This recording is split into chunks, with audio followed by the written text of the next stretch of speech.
Good morning, everyone. My name is Ida Ayu Mariuniasi from Udayana University. Thank you for the opportunity to present this study in Second International Conference on Business, Economic Accounting and Technology 2026. The title of our article is Sustainability Report Disclosure Quality in Indonesia's Top-Tier Banks, a longitudinal GRI-based content analysis. The first is background and problem. Let me start with the regulatory context. OJK, Indonesian Financial Service Authority, requires banks to publish sustainability reports under POJK 51 of 2017. In 2021, this becomes stricter with the GRI 2021 standard. This matters most for Indonesian for systemically important banks, which is KBMI 4, such as BRI, BCA, Bank Mandiri, and BNI. Yet no earlier study had tracked all four banks over time since year I 2021 began. That is the gap this study fills. The next is research objective. The study has four goals, and the first is to measure the disclosure level index or DLI of these banks from 2023 to 2025, using 126 year I based indicator. The second is to track disclosure trends across their categories. The third is to explain the pattern using four theories such as legitimacy, stakeholder, institutional, and signaling theory, and the last to offer a benchmark for regulator, investor, and practitioner. The next is data and method. The analysis uses the disclosure index method by Willis in 1988, later extended by Aziza and Vidyati, and applied to 12 reports from 4 banks and 3 year each. The next is result and discussion. We'll be start with key findings. The industry average DLI rose from 75.79% in 2023 to 82.74% in 2024, then is to 80.75% in 2025. An inverted U-trend averaging 79.76% overall.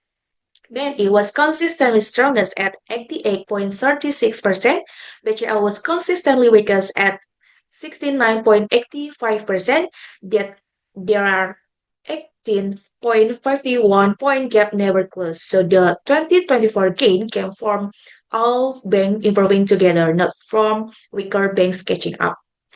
A more interesting pattern show up inside the GRI categories. GRI1 and GRI G4, the general structural indicator, were almost always fully disclosed, ranging from 93 to 100%.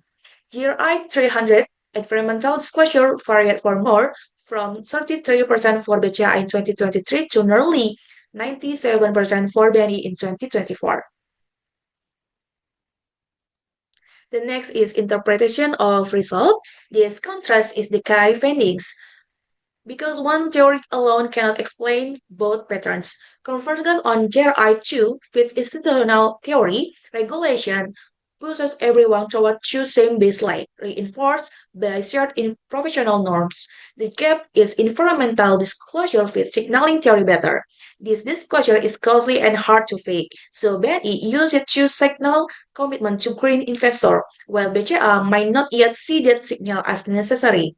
The 2025 dip likely reflects banks maturing in how they report, with some indicators shifting toward the newer GRI 100 true framework. The next is implication of findings. This finding points to three takeaways. The first is for regulators like OJK, since clear guidance already worked for GRI2, similar guidance for GRI 300 and GRI 400 could close the gaps that remain widest today. The second is for investor and ESG rating agencies. Joining a voluntary scheme like ASRAT is not reliable sign of good disclosure.